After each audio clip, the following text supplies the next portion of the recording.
This fly is it's a variant on a pike fly called a whistler. However, it does really good for some big fish in the back end and the reservoirs.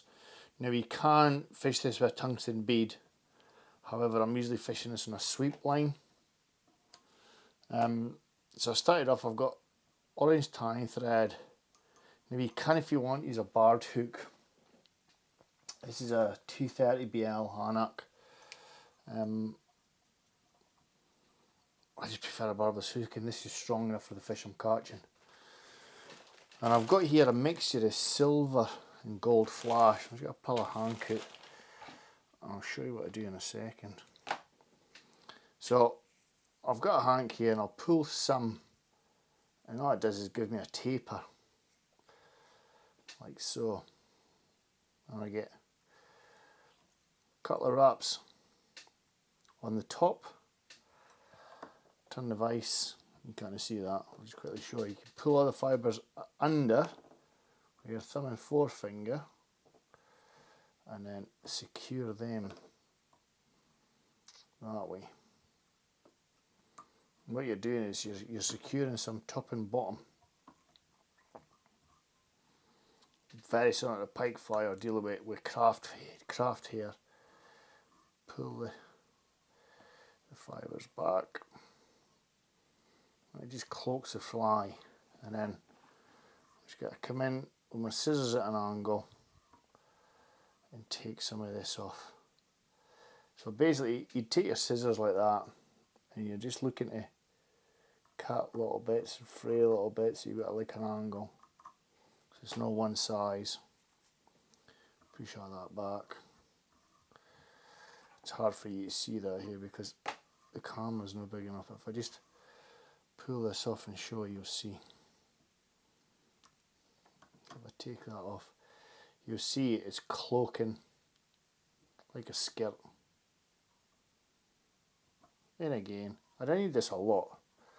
And again, and this bit's a little bit shorter, so some on the top, again secure it in, pull all your fibres down and around, securing again. I'll show you. Actually, I'll take a picture of the fly at the end anyway, you'll get a better idea. But it's basically, it's like tying sort of hair-wing salmon flies. You get like a cloaked, that's the top of the fly, that's how you see it on the top. I'll take a picture and you'll see it.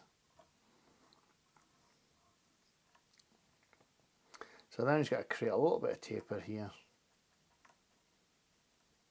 Like I say, you can add a bead for extra movement because of the line that I fish it on. You can put a stinger in there as well if you wish. I don't know. And then I've got this stuff that now who was it that did this? It's like a fibre and a core. I forget who did it. Flybox. But it's like a real long synthetic attached to a core. It was meant to be blob frits, I think, at one stage, but it's too big and it comes off like that.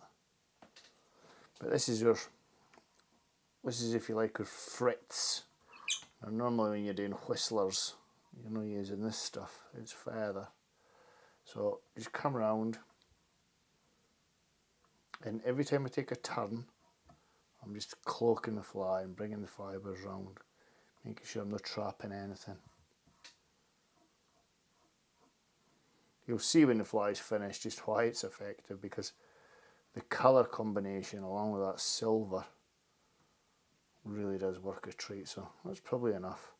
Come in, pull some of these fibres away, just expose the core and then lock that in.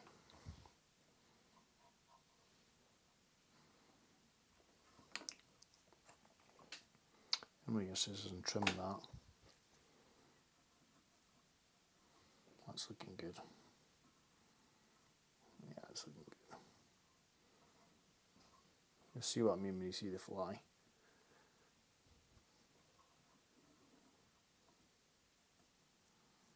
Just making sure it's cloaking everything.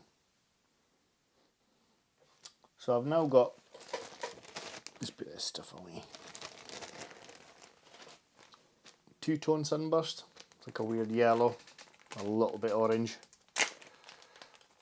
Again, it's a synthetic on a core. And we've got to do the same with this one. Got to give myself a little bit of the core to work with.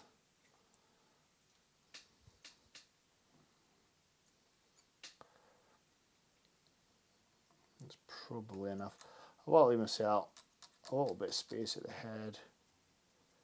Creating a wee taper there. That light's just a bit bright, so it kind of washes the colour out. But if I do that, you can see the difference. So, again with this stuff, all we're doing is we're wrapping, like I did with the previous frits, and we're trying to get it all pinned back in the right direction.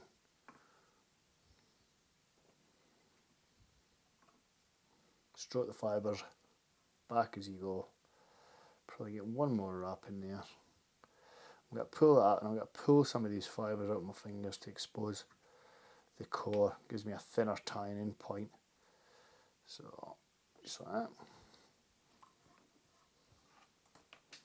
Then with the scissors,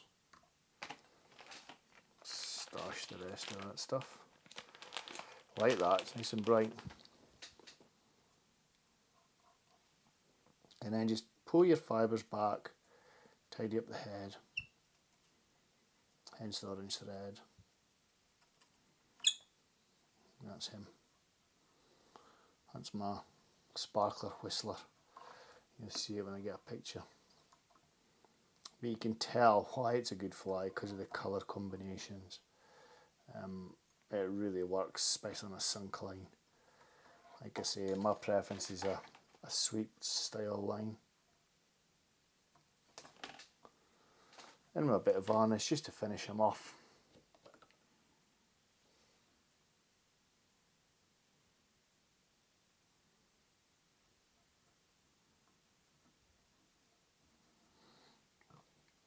Again, it's hard to see there, but the fly is a cloaked, kind of like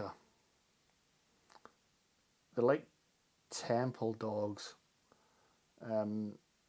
or like some of the big pike fry patterns that you see, just the way it's been tied. But that's my version, that's my trout version of flash tail whistler, and what the fly is as well. I really hope you enjoyed that, folks. If you did, please be kind enough to subscribe to my channel. Plenty more fly fishing, fly tying videos on there. Take care, folks, and bye bye.